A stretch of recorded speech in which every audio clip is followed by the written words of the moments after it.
ሰላም እንዴት አላችሁ? ሌክቸሮጂ ሰሎሞን ነው። ለዛሬ ካፒታል ማርኬትን በተመለከተ ማብራሪያና ገለጻ ይኖረናል። በዚህ ፕሮግራም እንግዲህ ስለ ካፒታል ማርኬት ምንነት በዋናነት ጠቃሚ የሚባሉትን እና መሰረታዊ መነሻ ሀሳብ ሊሆን የሚችል ነገር እንደምታገኙበት ተስፋ አደርጋለሁ። አብራችሁኝ እንድትቆዩ ግብዣዬ ነው። መልካም ቆይታ። እንግዲህ እንደምታውቁት ካፒታል ማርኬት ሁለት ቃላት ውህድ ነው። ሁለቱን ቃላት ነጣጥለን ብንመለከታቸው ካፒታል እና ማርኬት የሚሉት ቃላት ናቸው። እንግዲህ ካፒታል የሚለውን ስንመለከት የሀገራት ካፒታልን ካፒታል ብለን እንጠራለን። እሱን ሪፈር በምናደርግበት አገባብ ሳይሆን በቢዝነስ ውስጥ ባለው ካፒታል በሚለው አገባቡ ነው የምንጠቀመው ማለት። ካፒታል ስንል እንግዲህ በመሰረታዊነት ከአራቱ ፋክተርስ ኦፍ ፕሮዳክሽን ከነዛ ውስጥ አንደኛው ካፒታል የሚባለው ነው። ካፒታል ስንል በቢዝነስ ውስጥ ገንዘብ፣ ሀብት ወይም ብር የምንለው በኢትዮጵያ ቋንቋ ብር የምንለው ጉዳይ እነሱን ሊወክልልን ይችላል። መነሻውና መሰረታዊ ቤዝመንቱ ካፒታል ለሚለው ጉዳይ ገንዘብ የሚለው ይሆናል ማለት ነው። ሁለተኛው ቃል እንግዲህ ማርኬት ነው። ማርኬት እንደምታውቁት ገበያ ማለት ነው። ገበያ ትራዲሽናሊ አሰስ በምናደርገው ፊዚካል ገበያዎች አሉ፣ እቃዎችን ሄደን የምንገዛባቸው ወዘተ። ልክ እንግዲህ እቃ የምንገዛባቸው ቦታዎችን አስዩም ስታደርጉ ገዥና ሻጮች የሚገናኙባቸው፣ ገዢዎች የሌላቸውን ነገር ለማግኘት ሻጮች ደግሞ ያላቸውን ነገር ለመሸጥና ገንዘብ ለማግኘት የሚገናኙበት ቦታ ማለት ነው። ስለዚህ እዚህኛውም ላይ እንግዲህ ስትመለከቱት ገዥና ሻጮች የሚገናኙበት የሚለዋወጡት ግን ሀብት ወይም ገንዘብ ነው። ስለዚህ ወደ ማርኬት ወደ መነሻው ወደ ገበያ ጽንሰ ሐሳብ አዞን ስንመለከተው ገንዘብ የሚያስፈልጋቸው ሰዎች አሉ፣ እንደ ባየር ወይም እንደ ገዢ የሚሆኑ ገንዘብ ያላቸው የተተረፈረፋቸው ደግሞ ሻጮች አሉ ማለት ነው። እንግዲህ ዋናው ነጥብ እዚህ ላይ ነው። ገንዘብ የተተረፈረፋቸው ስንል እንደ ሀገራችን ባለሀብት እንደ አላሙዲን ወይም እንደ ሌሎች ባለሀብቶች ወይም ደግሞ ዓለም አቀፍ ባለሀብቶች እና ቢል ጌትስ፣ ኤለን መስክ የመሳሰሉት ትርፋማ ወይም ይሄ የተተረፈረፈ ቢሊየንስ ኦፍ ዶላር ምናምን ሊኖራቸው ይገባል ማለት አይደለም። ማንኛውም ተራ ሰራተኛም ሊሆን ይችላል ከሚያገኘው ወርሃዊ ደሞዝ ጭምር መቆጠብ የሚችል አርጀንትሊ ወይም በጣም በአስቸኳይ የማይፈልገው ገንዘብ ያለው ማንኛውም ሰው ያንን ገንዘቡን ገንዘብ ለሚፈልጉ ሰዎች ቢዝነሳቸውን ለማስፋፋት ሊሆን ይችላል ወዘተ ለነሱ ሰዎች ገንዘቡን በመስጠት የካፒታል ማርኬት ውስጥ ኢንቮልቭ ሊያደርግ የሚችልበት እድል ይኖራል። ሌላኛው ጠቃሚ ነጥብ እዚህ ላይ እንግዲህ ገንዘብ ፈላጊዎች ስንልም ገንዘብ የሚፈልጉት ሰዎች የገንዘብ ችግር ኖሮባቸው ጎዳና ላይ ወጥተው ገንዘብ የሚለምኑ ሰዎች ወይም ፍላጎቶቻቸውን መሰረታዊ ፍላጎቶቻቸውን ለማሟላት ገንዘብ የሚፈልጉ ሰዎችን ማለታችን አይደለም። እንግዲህ በካፒታል ማርኬት ገበያ ውስጥ ገንዘብ ፈላጊ ሆነው የሚቀርቡት በተለይ አዲስ ቢዝነስ ለመጀመር የሚፈልጉ ሰዎች ጥሩ የቢዝነስ ሀሳብ ኖሯቸው ገንዘብ ብቻ ስለሌላቸው ቢዝነሳቸውን ተግባራዊ ማድረግ ያልቻሉ ወይም ደግሞ ቢዝነሳቸውን ማስፋፋትና አሁን ካሉበት በላይ ሰፊ ብራንቾችን መክፈት ሊሆን ይችላል፣ የፋብሪካ ማስፋፊያዎችን ሊሆን ይችላል፣ የማኒፋክቸሪንግ ማስፋፊያ ፕሮዳክሽን ማስፋፊያዎችን ሊሆኑ ይችላሉ። እነሱን ለማከናወን ከፍተኛ የሆነ ገንዘብ የሚያስፈልጋቸው ሰዎች ናቸው እንጂ ይሄ የሚበላው የዕለት ጉርሱን ለማሟላት የገንዘብ ፍላጎት ያላቸውን ሰዎች ማለታችን እንዳልሆነም ልብ ሊባል ይገባል። እንግዲህ ይህን ጉዳይ በምሳሌ ለመመልከት ብንሞክር አንድ ሀሁ የሚባል የጨርቅ ፋብሪካ አለ ብለን እናስብ። እንግዲህ ይህ ሀሁ የሚባል የጨርቅ ፋብሪካ በጣም በርካታ የጋርመንት ጨርቆችን እያመረተ ለገበያ ያከፋፍላል። ነገር ግን እድል ቀናውና ይሄ ካምፓኒ ዓለም አቀፍ ተቀባይነት ካለውና በዓለም አቀፍ ደረጃ ብራንድ ተደርጎ ከሚታየው H&M ኦር ሌሎች ሊሆን ይችላል ትልልቅ ካምፓኒዎች ጋር ጋርመንት የማቅረብ ወይም ጨርቆችን የማቅረብ ውል ገባ። በጣም ከፍተኛ መጠን ያለው ጨርቅ በየጊዜው እንዲያቀርብ ውሉ የሚያስገድደው በመሆኑ ምሳሌ ፋብሪካውን እንዲያስፋፋ ሊያስገድደው ይችላል። ምክንያቱም አሁን ፈንክሽን እያደረገበት ያለው አቅም የፋብሪካውን ሙሉ በሙሉ አቅሙን እየተጠቀመ የሰራ በመሆኑ ምክንያት ፋብሪካውን ማስፋፋት እንዳለበት ሊያምን ይችላል፣ ሊያስፈልገው ይችላል። እንግዲህ በዚህ ጊዜ አማራጮች አሉ። ካምፓኒው በራሱ ማስፋፋት ይችላል፣ ነገር ግን ያ አቅም ላይኖረው ይችላል። ሁለተኛው አማራጭ ባንክ ቤቶች ሄዶ ከባንኮች ብድር መውሰድ ነው። ወደ ባንኮች ብድር ስንሄድ ጥሩ ነው፣ ከባንኮችን ብድር ይወሰዳል። ነገር ግን ከፍተኛ የሆነ ኢንትረስት ሬት የሚያስቀምጡ ናቸው በብዛት ባንኮች። ወለድ ማለት ከፍተኛ ወለድ ስለሚጠይቁ ለሚሰጧችሁ ገንዘብ እሱ ቢዝነሳችሁን በጭንቀት ውስጥ ነው የምትሆኑት። የባንክ ብድር መክፈል እንደገና ወለድ ይጨምራል ወዘተ በጣም አሳሳቢ ጉዳይ ነው የሚሆነው። አይ ለወለዱ ችግር የለም በእርግጠኝነት አተርፋለሁ ስለዚህ ገንዘቡ መመለስ ብዙ አይከብደኝም ብሎ ተማምኖ የሚገባ ቢሆን እንኳን ባንኮች እንዲህ በቀላሉ ገንዘብ የሚሰጡ አይደለም። መያዣ መተማመኛ ይፈልጋሉ። የቢዝነሱን ውጤታማነት እነሱ በሚፈልጉትና በሚረዱት ልክ ሊገባቸው ይገባል፣ ሊረዱት ይገባል።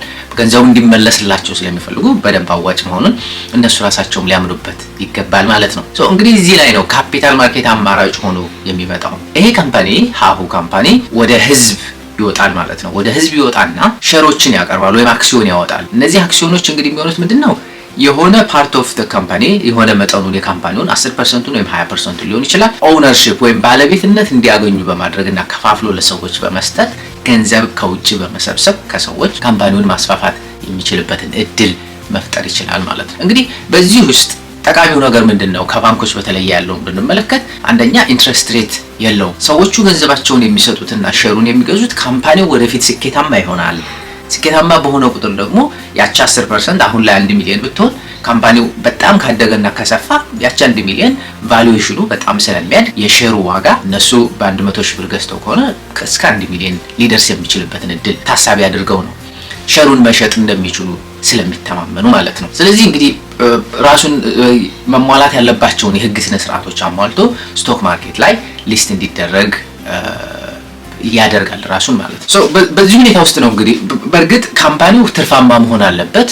ትርፍ ለሼር ላይ ገዙት ሰዎች ማከፋፈል አለበት። ነገር ግን እሱ ግዴታ አይደለም። ንግድ ውስጥ ካምፓኒ ሁሌ ያተርፋል፣ ሁሌ ትርፍ ያከፋፍላል ማለት አይደለም። ባተረፈ ጊዜ ግን ትርፍ ማከፋፈል አለበት። ያንን ትርፉንም ጭምር ግን ለባለ አክሲዮኖች ከማከፋፈል ይልቅ ማስፋፊያዎች ወይም ሌሎች ስራዎችን እንዲሰራበት በሚመለከተው ካምፓኒው ክፍል እያስወሰነ ማስፋፊያዎችን ሊያደርግባቸው የሚችልባቸው እድሎች ሰፊ ናቸው።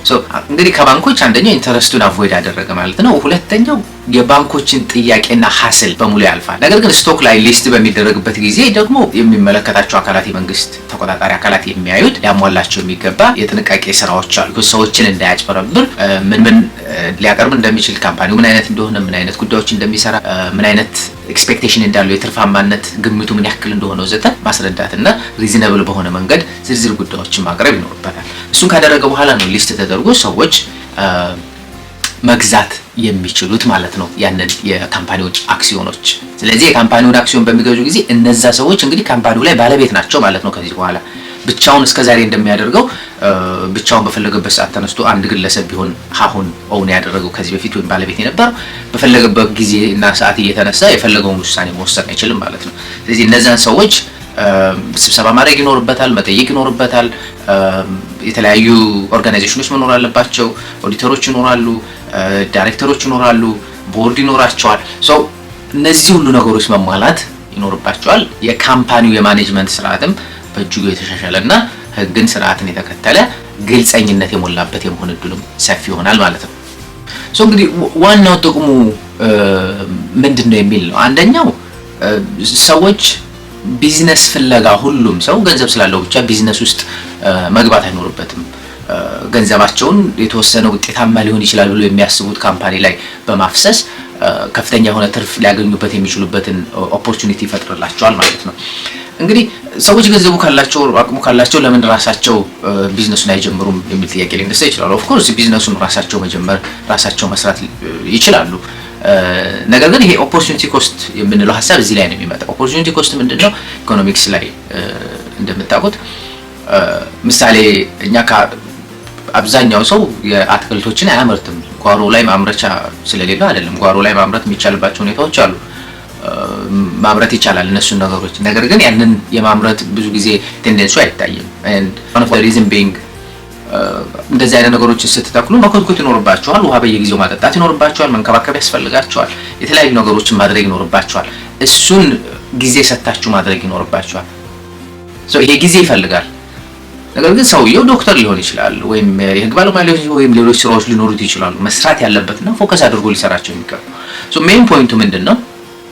እኔ እየመጣው ድንች ተክዬ እየኮተኮትኩኝ ድንች ማሳደግና መብላት ወይስ በዛ ድንች በመኮተኮትበት ወይም በማሳደግበት ሰዓት ሌላ ስራዬን ቢያዋጣኝን ከድንቹ የተሻለ ፍሬ ሊያመጣ የሚችል የሙያ ስራዬን ብሰራ ይሻለኛል የሚል ነው።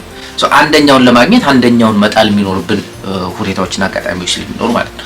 ሰዎች ቢዝነስ ከመጀመር በራሳቸው ከመጀመር ይልቅ ውጤታማ ሊሆን ይችላል አቅሙ አለው ይሄን ቢዝነስ ያሳድገዋል ብሎ የሚያስቡት ማኔጀር ዳይሬክተር ያለበት ቦታ ወይም መስራች ያለበት ቦታ ላይ ገንዘባቸውን ኢንቨስት በማድረግ ወደፊት ከፍተኛ የሆነ ትርፍ እንዲያገኙ ሊያደርጋቸው የሚችል ሲስተም ይሆናል ማለት ነው። እንግዲህ አንድ የካምፓኒዎች ለህዝብ ከቀረቡ በኋላ በጣም ጥንቃቄ ያስፈልጋቸዋል። የሚወስኗቸው ውሳኔዎች ላይ፣ ስማቸው ተግባራት ላይ ወዘተ በጣም ጥንቃቄ ሊያደርጉ ይገባል። ቢኮዝ ጠንክረው የሚሰሩ ከሆነ ካምፓኒው ጠንክሮ የሚሰራ ከሆነ ከፍተኛ ትርፍ ይገኛል። ስለዚህ ለሸሩን ለገዙ ሰዎች ወይም ባለቤትነት ላላቸው ሰዎች ገንዘብ የተወሰነ ገንዘብ ማከፋፈል ይችላል ማለት ነው። ስለዚህ ሰዎቹ ኢንትረስትድ ይሆናሉ፣ በዛ በካምፓኒ ውስጥ ተጨማሪ ኢንቨስት ሊያደርጉ ይችላሉ። ከዛ በተጨማሪ ግን ኤክስተርናል ፐርሴፕሽኑ ይቀየራል። ይሄ ካምፓኒ በጣም በጥሩ ሁኔታ እየሄደ እያደገ እንደሆነ ግንዛቤ ይወሰዳል ማለት ነው። ስለዚህ ሰዎች ያንን ሼር የመግዛት ፍላጎታቸው ይጨምራል። ስለዚህ ሌሎች ሰዎች ቀድመው ገዝተው ከነበሩት ሰዎች ላይ ያንን የዛን ካምፓኒ ሼር ለመግዛት ይፈልጋሉ። ስለዚህ ትርፍ እንደሚያገኙ ስለሚያውቁ በየጊዜው በየወሩ እንደሚከፈላቸው በየአመቱ እንደሚከፈላቸው ስለሚያውቁ ከፍተኛ የሆነ ገንዘብ አውጥተው ጭምር የዛን ካምፓኒ ሼር ለማግኘት በፊት ከገዙ ሰዎች ላይ መጀመሪያ ከገዙ ሰዎች ላይ ለመግዛት ፍላጎት ያደርባቸዋል ማለት ነው። አሁን በዚህ ጊዜ ነው እንግዲህ ማርኬት ላይ በካፒታል ማርኬት ላይ አክቹዋል ቫልዩዋቸው አይደለም ማርኬት ላይ ዲስፕሌይ የሚሆነው ፐብሊክ ፐርሴፕሽኑ ነው ማርኬቱን ዲተርማይን የሚያደርገው። ይሄ የማህበረሰቡ አስተሳሰብና አመለካከት ነው በዋናነት የካምፓኒውን ሼር ቫልዩ ከፍም እንዲል ዝቅም እንዲል የሚያደርገው። ይሄን በምንመለከትበት ጊዜ እንግዲህ ካምፓኒው ትርፍ በሚያገኝበት ጊዜ ሰዎች መሸጥ አይፈልጉም የያዙትን ሼር ቢኮዝ ትርፍ እያገኙ ነው፣ ለምን ይሸጡታል? ሌሎች ደግሞ እዛ ካምፓኒ ውስጥ አባል ሆኖ ገንዘብ ለማግኘት ይፈልጋሉ። ሶ ፍላጎቱ ከፍተኛ ይሆናል። ይሄ የቤዚክ ኢኮኖሚክስ ላይ ያለ ኮንሰፕት ነው። ሶ ዲማንድ ሃይ በሚሆንበት ጊዜ ፕራይስ ሃይ የመሆን እድሉ ሰፊ ነው። ላይክ ሌሎች ነገሮች ስቴብል ከሆኑ ማለት ነው። ዲማንድ ሃይ በሚሆንበት ጊዜ በተቃራኒው ስትመለከቱት ሰፕላይ ወይም አቅርቦቱ አነስተኛ ነው፣ ፍላጎቱ ግን ከፍተኛ ነው። ስለዚህ በጣም ከፍተኛ ፍላጎት ካለ ሰዎች በጣም የሚፈልጉትን ነገር ምንም ነገር ከፍለው ለማግኘት ይሄዳሉ። ያንን ነገር የሚያቀርቡት ሰዎች ደግሞ ፍላጎት የላቸውም የመሸጥ። ስለዚህ ዋጋው በጣም ከፍ እያለ ይመጣል ማለት ነው። እንደ ድርድር ባርጌን የማድረግ ወይም የመደራደር ሂደት ውስጥ ልትሉ ትችላላችሁ። አንደኛው የሚፈልግ አንደኛው የማይፈልግ ከሆነ የሚፈልገው ሰው በጣም ብዙ ገንዘብ ያቀርባል፣ እዚህ ጋር የማይፈልገው ሰው ግን ምንም አይመስለውም፣ ያን ያክል ፍላጎት የለውም፣ ጥቅም እያገኘ እንደሆነ ስለሚያውቅ ዋጋው ከፍ እያለ ይመጣል። ቢኮዝ ትርፍ እያገኙ ስለሆነ እነዚህኞቹም ትርፍ እናገኛለን የሚል ፐርሴፕሽን ስላላቸው ለዛ ነው ኢቭን የካምፓኒው አክቹዋል ቫልዩ ሎው ቢሆንም ፐርሴፕሽኑ ግን ጥሩ ከሆነ ዋጋው ከፍ እንዲል ያደርገዋል ማለት ነው የካምፓኒው ሼር። በተቃራኒው ስትመለከቱት ግን አንድ ካምፓኒ በሆኑ ምክንያቶች ትርፍ ማግኘት ካልቻለ እየከሰረ እንደሆነ ፐርሴፕሽን ከተወሰደ ወይም ሰዎቹ ዲቪደንድ ማግኘት ካልቻሉ ወይም ትርፍ ክፍፍል ከሌለ ወይም አነስተኛ ትርፍ ክፍፍል ከሆነ አይ ይሄ ካምፓኒ እየወደቀ ነው፣ ስለዚህ ይሄንን ሼር አሁኑኑ በጥሩ ዋጋ ልሽጠው የሚል ፐርሴፕሽን ይኖራል ማለት ነው ሼሩን ከያዙት ሰዎች ላይ። በተቃራኒው ደግሞ ፐብሊኩ አይ ይሄ የወደቀ ያለ ካምፓኒ ነው የእሱን ሼር ምን ሊያደርግልኝ ይገዛለሁ የሚል ፐርሴፕሽን ይኖራል። ስለዚህ ዲማንድ ወይም ፍላጎቱ ዝቅተኛ ነው፣ የመግዛት ፍላጎት፣ የመሸጥ ፍላጎት ደግሞ ከፍተኛ ይሆናል ማለት ነው። ስለዚህ ሰፕላዩ ከፍተኛ ነው፣ አቅርቦቱ እነዛን ሼሮች አሁን ብዙ ሰው ሼር ለመሸጥ ፍላጎት አለው፣ ማስወገድ ይፈልጋል ቢኮዝ ካምፓኒው እየወደቀ ስለሆነ። የወደቀ ካምፓኒ ደግሞ መግዛት የሚፈልግ ሰው የለም። ስለዚህ ዲማንድ ወይም ፍላጎት አነስተኛ ነው፣ አቅርቦት ግን ከፍተኛ። አቅርቦት በጣም በሚበዛ ጊዜ ኮምፒቲሽን ስለሚኖር አማርጣቸው የመግዛት እድል ስለሚኖራቸው ፕራይሱ ሎው ይሆናል ማለት ነው። በዛ ላይ ዲማንድ አብሮ ሎው ስለሚሆን ስለዚህ ሰፕላዩ ወይም አቅርቦቱ ከፍ ያለ ነው፣ ዲማንዱ ግን ሎው በሚሆንበት ጊዜ የፕራይሱ የካምፓኒው የሼር ቫልዩ ዋጋው እየቀነሰ ይሄዳል። ስለዚህ የካምፓኒውን ቫሉዌሽን በዛው ልክ እየወረደ የሚመጣበትን እድል ይፈጥራል ማለት ነው። እንግዲህ ይሄን በቀላል ምሳሌ ለማስረዳት እኛ ሀገር ላይ በቅርብ ነው ገና የተጀመረው። በአንድ ወቅት የተወሰኑ ባንኮች የኢትዮጵያ ኦርቶዶክስ ተዋሕዶ ቤተክርስቲያን በሲኖዶስ ጉዳይ ላይ በተፈጠረ ችግር አማኞች ወይም ምዕመናን ጥቁር ልብስ እንዲለብሱ ትእዛዝ ተላልፎ ነበረ፣ ቀኖናዊ ትእዛዝ ተላልፎ ነበር። በዛ ሂደት ውስጥ እንግዲህ ያን ጥቁር ልብስ ለብሶ የገቡ ሰራተኞችን የከለከሉ ባንኮች ነበሩ። እንግዲህ በዚያ ወቅት እንቅስቃሴዎች ነበሩ። ከዚህ ባንክ ገንዘባችሁን አውጡ፣ ከዚህ በኋላ ኦርቶዶክሳውያን እንዲህ የሚባል ባንክ ውስጥ ገንዘብ እንዳትቆጥቡ፣ ገንዘባችሁ እንዳታኖሩ፣ አውጡ ገንዘባችሁን የሚሉ ሀሳቦች በጣም ሲንሸራሸሩ ነበረ። ብዙዎችም ገንዘባቸውን እያወጡ ይሄን የእምነት ነጻነታችንን አክብሯል፣ ሃይማኖታችንን በዚህ ጊዜ ውስጥ አስቧል ብለው ላሰቡት ባንክ ውስጥ እየሄዱ ገንዘባቸውን ሲቆጥቡ ነበር። በዚህ ሂደት ውስጥ እንግዲህ አሁን ምሳሌ የካፒታል ማርኬት ገበያ ውስጥ ሆነን ቢሆን የዛኔ ይሄ ኦርቶዶክሳውያን ያገለሉትና ገንዘባቸውን እያወጡ የሚወስዱበት ባንክ ሸሩ እየቀነሰ የመምጣት እድሉ ሰፊ ነበር። ቢኮዝ ኦርቶዶክሳውያኑ ሸራቸውን መሸጥ የሚፈልጉበት እድል ሊመጣ ይችላል። አንድ ካምፓኒውን ኦውነርሺፕ ካላቸው ወይም ሼር ያላቸው ኦርቶዶክሳውያን በዚህ ምክንያት ፐርሴፕሽናቸው ይቀየርና አይ ከዚህ በኋላ የዚህ ካምፓኒ ሼር አያስፈልገኝም በሚል የመሸጥ ፍላጎት ሊያድርባቸው ይችላል።